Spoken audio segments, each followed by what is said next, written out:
Bonjour, aujourd'hui nous allons observer la réflexion interne totale et explorer ses propriétés ainsi que les conditions de sa réalisation. Nous avons découvert comment se répand une lumière à travers une source ponctuelle. Ensuite, nous avons découvert comment les rayons lumineux peuvent représenter la propagation de la lumière. Ensuite, nous avons déterminé l'origine des rayons parallèles, le cas d'un laser, et nous avons aussi étudié les lois de Descartes relatives à la réfraction et la réflexion.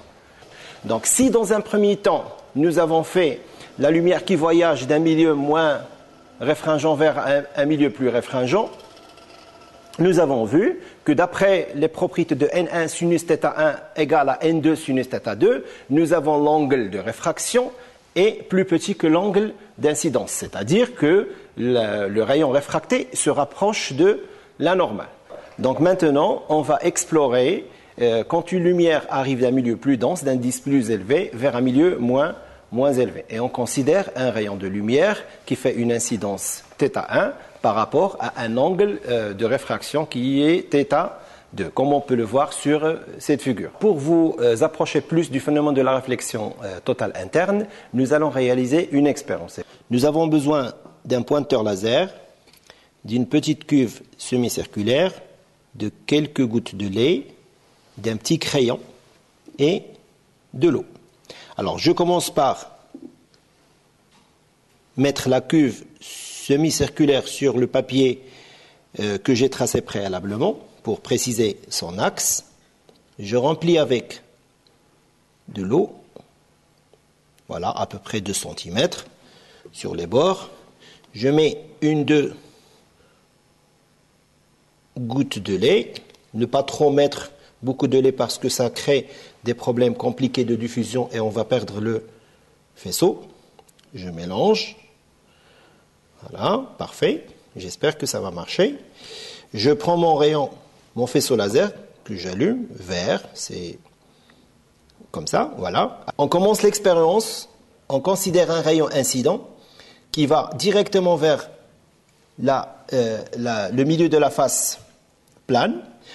Et tous les rayons qu'on va considérer vont être des rayons qui se dirigeront directement vers la moitié de cette face. Pourquoi? Parce que cette face qui est semi-circulaire, normalement, quand on est directement vers ce point qui est considéré comme le centre situé sur l'axe principal de cette face semi-circulaire, nous allons être confondus avec la normale et les rayons vont être réfractés. Ils vont être réfractés dans l'eau ils vont être transmis sans déviation. Ok, donc je considère le premier rayon, par exemple, qui arrive à incidence normale et pour schématiser, pour matérialiser le laser, on utilise un petit peu de poussière de craie, voilà. On voit le rayon qui est aligné avec l'axe central. Ensuite, on considère un angle de 10 degrés, ici, et directement vers ce point, et on remarque que nous avons un premier rayon qui est réfracté avec un angle R1. Ensuite, je prends un rayon toujours dirigé vers le point C, qui est considéré le centre de cette face, avec un angle un petit peu plus grand, de 20 degrés, et je repère avec de la poussière de craie mon faisceau, voilà, il est là, et j'ai un angle de R2. Ensuite, je prends un 30 degrés, à peu près, qui se dirige vers le centre, et voilà, je le vois ici, j'ai un angle de R3. Alors, entre l'axe, la normale et les 30 degrés, j'ai 3 positions différentes pour lesquelles j'ai 3 angles de réfraction qui sont systématiquement plus grands. Cela veut dire que quand l'incident est θ1, l'angle de réfraction est un angle θ2 qui est supérieur. Maintenant, je prends un autre angle de 45 degrés, voilà, et je remarque, en mettant un peu de poussière, que le rayon réfracté, il est encore beaucoup plus grand. Bien. Parfait.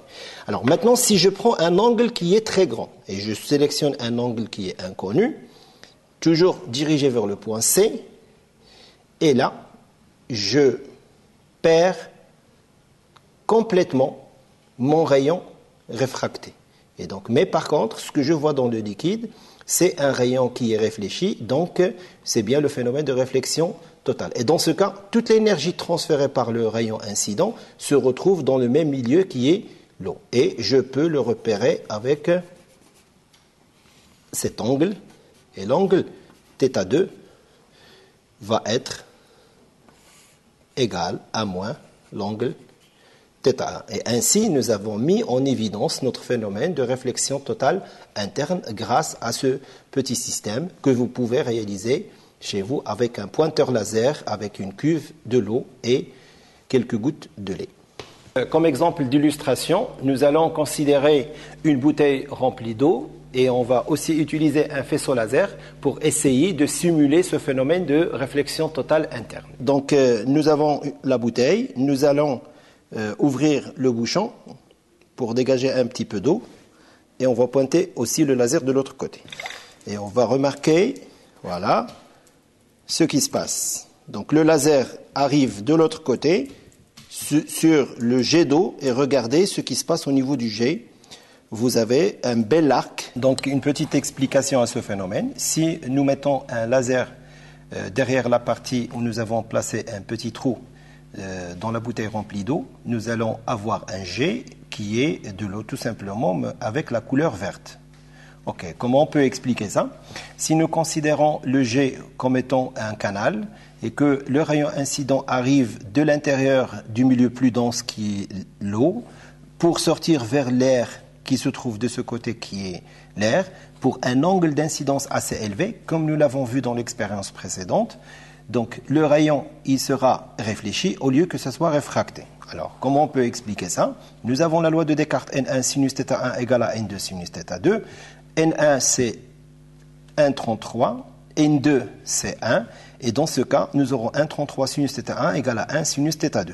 Alors, pour des angles qui sont assez grands, ici on peut voir que l'angle il dépasse de loin et largement 45 degrés, donc nous aurons un sinus de θ2 qui est supérieur à 1, ce qui est impossible. Donc le rayon ne peut pas sortir et il va subir une réflexion interne totale. Alors, l'angle qui sera de ce côté-là, c'est l'angle en valeur algébrique, en valeur absolue est égal à θ1, c'est donc l'angle θ moins θ1, et le rayon, il est réfléchi à l'intérieur du jet d'eau. Donc, ce qui va se passer sur cette face aussi est similaire à la première face. Nous aurons aussi un angle d'incidence qui est assez grand, et nous aurons aussi une réflexion au lieu d'une réfraction, et ainsi de suite, jusqu'à avoir une succession de réflexions multiples. Donc c'est comme un guide d'onde, et la lumière laser sera canalisée dans ce jet d'eau, et on verrait donc l'arc coloré avec la couleur du laser.